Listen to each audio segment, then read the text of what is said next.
अस्सलाम वालेकुम बच्चों। मैं बिल्किस हसन इकरा मॉडल पब्लिक स्कूल से मैं आपको पढ़ाने जा रही हूँ थर्ड स्टैंडर्ड की इन्वायरमेंटल स्टडीज़, जो कि हम मिड टर्म से स्टार्ट करने जा रहे हैं। चैप्टर नंबर 8 और टॉपिक है हमारा कुकिंग फूड। आपको पता ही है बच्चों, कुकिंग फूड का मतलब होता है खाना बनाना। जैसे हमारे घरों में सुबह शाम खाना बनता रहता है, हम खाते हैं, पका हुआ भी खाते हैं, कच्चा भी खाते हैं। तो यहाँ पे देखते हैं क्या बताते हैं। Food is very important for us. We eat different kinds of food. Some food items needed to be cooked, some of them can be eaten raw. Like all the fruits can be eaten as we get directly from the plants, we can eat a few vegetables raw too. But all the vegetables and the grains cannot be eaten raw. They have to be processed to make them suitable for eating and digesting. This process is called cooking. बच्चों, आपको पता ही है कि खाना जो है हमारे लिए कितना ज़रूरी होता है। जितने भी जानदार हैं सबके लिए खाना बहुत ज़्यादा ज़रूरी होता है।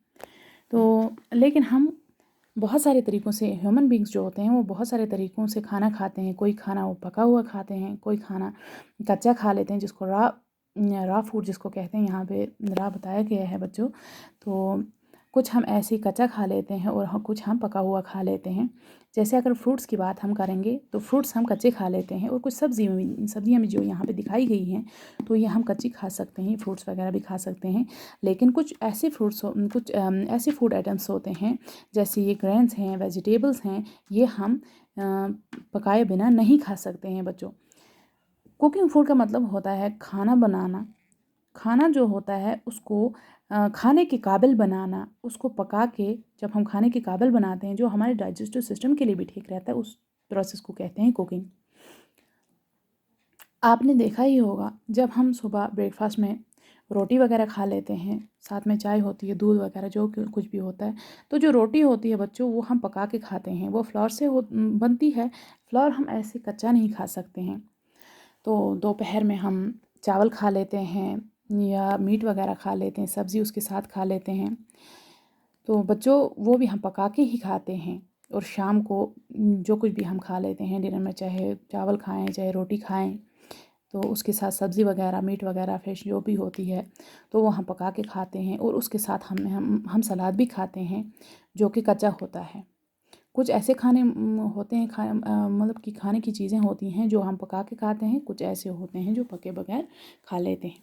लेकिन इनमें से अगर हम देखेंगे, कुछ फूड आइटम्स ऐसे भी होते हैं जो पके हुए भी खाए जा सकते हैं और पकाए बगैर भी खाए जा सकते हैं। इनमें टोमेटो है, अनियन है, कैरोट है, रेडिश है, कैबेज है।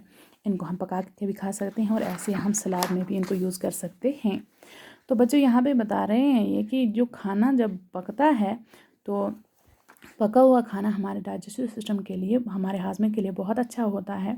और दूसरे नंबर पे इसमें जितने भी जर्म्स वगैरह होते हैं वो पकने से मर जाते हैं। और तीसरे नंबर पे यहाँ पे बता रहे हैं कि ये खाना बनने से बहुत ज़्यादा टेस्टी बन जाता है, उसमें बहुत अच्छा फ्लेवर आ जाता है और ये हमारे लिए ठीक रहता है। तो यहाँ पे बहुत सारे तरीके उन्होंने दिखाए हैं जिनसे हम खाना बनाते हैं, जैसे कि बॉयलिंग है, डीप फ्राई है, शैलो फ्राई है, स्टीमिंग, रोस्टिंग, बेकिंग। ये सब तरीके ऐसे हैं जिनसे हम खाना बनाते हैं। तो ये खाना बनाने के लिए अब हमें यूटेंसिल्स की भी ज़रूरत पड़ती है, बर्तनों की भी ज़रूरत पड़ती है। ये यहाँ पे दिखाए गए हैं। प्रेशर कुकर है, फ्राइंग पैन है, तवा है, कढ़ाई वगैरह। तो ये कुछ ऐसे यूटेंसिल्स हैं जो हमें खाना बनाने के लिए ज़रूरत पड़ते हैं। देखो बच्चों, खाना तो हम जिस वक्त बनाते हैं, जब भी खाना बनाते हैं तो खाना बनाते हुए हमें कुछ चीज़ों का ध्यान भी रखना चाहिए। जैसे कि सबसे पहले तो जो भी खाना हम बना रहे हैं वो बनाने से पहले हमें अच्छी तरह से धोना चाहिए। और दूसरे नंबर पे जैसे हम उसको, जब हमने उसको पका लिया या पकाए बगैर भी अगर रखते हैं हम घर में, तो हमें उसको ढक के रखना चाहिए। और तीसरे नंबर पे हमें खाने को बहुत ज़्यादा पकाना नहीं चाहिए। तो और खाना बनाने से पहले, खाना बनाने के बाद हमें हाथ अच्छे से धोने चाहिए।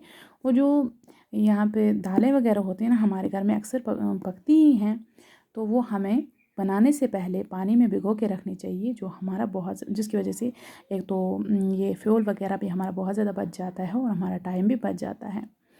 तो यहाँ पे कुछ तरीके भी बताए हैं बच्चों इन्होंने, जिनकी वजह से खाना बनता है। जैसे यहाँ पे काउ डंग केक्स है, जिसको हम गाय का गोबर वगैरह कहेंगे। तो वुड है, लकड़ियों पे भी खाना बनता है। और एलपीजी, आजकल तो अक्सर गैस स्टोव पे ही खाना बनता है। तो गैस स्टोव मतलब बहुत ज़्यादा मुफीद होता है, इससे ज़्यादा पोल्यूशन भी नहीं होता है बच्चों। तो और केरोसिन जो आपने मिट्टी का तेल वगैरह देखा है, देखा ही होगा कहीं पे, और वुड वगैरह होता है, काऊ डंग, इन चीज़ों से भी खाना हम पका सकते हैं। आई होप बच्चों आप मेरा ये लेसन समझ ही गए होंगे। तो ये था हमारा आज का चैप्टर जो हम पढ़ रहे थे, आज का टॉपिक कुकिंग फूड। मैं उम्मीद करती हूँ कि आप ये अच्छे से समझ ही गए होंगे। Good bye.